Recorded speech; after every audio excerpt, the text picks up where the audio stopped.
नमस्कार, आप देख रहे हैं न्यूज़ 9 भारत और मैं हूं आपके साथ अशोक चौहान। देश और दुनिया की तमाम खबरों पर आइए डालते हैं एक नजर। आजमगढ़ में भारतीय जनता पार्टी को मजबूती प्रदान करने के लिए भाजपा नेताओं ने कमर कस ली है। इसी क्रम में राहुल नगर मड़िया स्थित जिला उपाध्यक्ष ब्रजेश यादव के आवास पर मीडिया से हुई बातचीत में राज्यसभा सांसद शिव प्रताप शुक्ला ने कहा कि भारतीय जनता पार्टी ने जिन सीटों पर चुनाव हारा है उन सीटों को दोबारा जीतने के लिए जो भी छोटी छोटी कमियां हैं उन्हें दूर करने का प्रयास जारी है।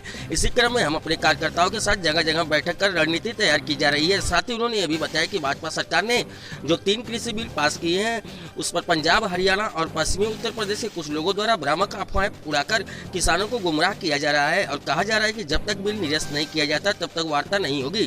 तीनों कृषि बिल को किसानों का भला देखते हुए भाजपा सरकार ने पास किया है और इसमें किसानों को किसी भी प्रकार की दिक्कत नहीं है। इस बाबत और क्या कुछ कहा राज्यसभा सांसद शिव प्रताप शुक्ला ने, आप भी सुनिए। Bureau report Amit Khairwar. सबसे पहले तो मैं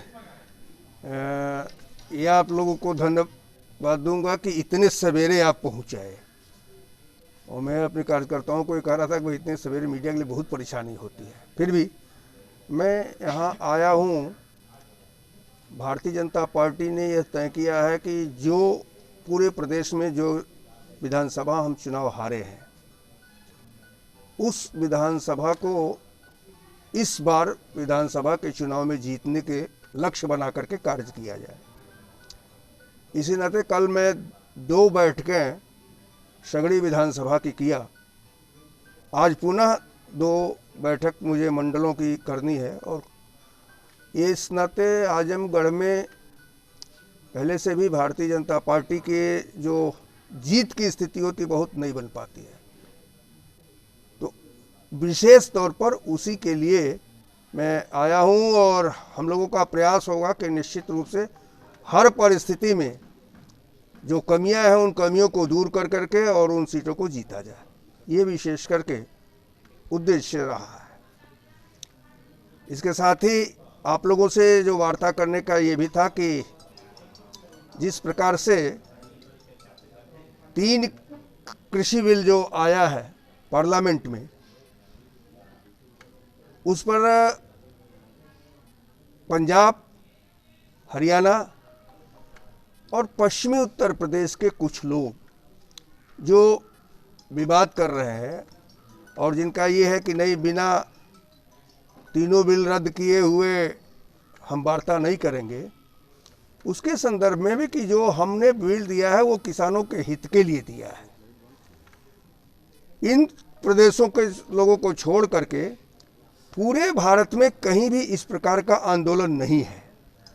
और यहाँ इस नाते है कि जो आढ़ती हैं, बड़ी बड़ी मंडियां हैं, उन मंडियों के आधार पर वो किसानों को हमेशा छल करते रहे, ठगते रहे हैं और जिसके परिणाम स्वरूप वो उनके चंगुल में फंसे रहते थे। जो किसान आज सिंधु बॉर्डर पर या अन्य जगहों पर कर रहे हैं वो भी कहीं कहीं उसके शिकार हैं।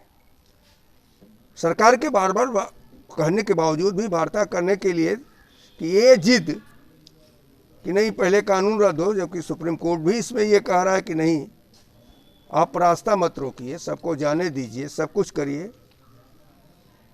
जो वातावरण आप देखते होंगे, कहीं से वो किसान नहीं दिखते हैं कि बैठ कर के मसाज करा रहे हैं और सब कर रहे हैं, 5 स्टार होटल की सुविधा वहाँ ले रहे हैं। तो हम पहले से भी किसानों के हित के लिए कार्य करती रही हमारी सरकार। किसान सम्मान निधि आदरणीय प्रधानमंत्री जी ने दिया, किसी सरकार ने हिम्मत नहीं किया।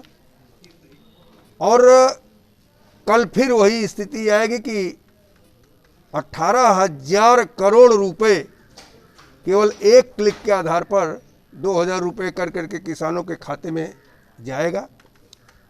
उसके पहले किसानों को यूरिया और सब दृष्टि से भी लाभ पहुंचाने के लिए नीम कोटेड हम लोगों ने किया।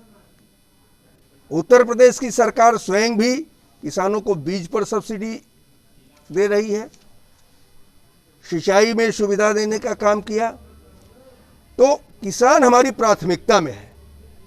लेकिन आज कुछ लोग जो ये कहा जाए कि टुकड़े टुकड़े ग्रुप के हैं, जिनको यह नहीं लगता है कि हमको जनता कभी भी अपना पाएगी, वह केवल सरकार को बदनाम करने के लिए इस प्रकार का माहौल बनाए हुए हैं।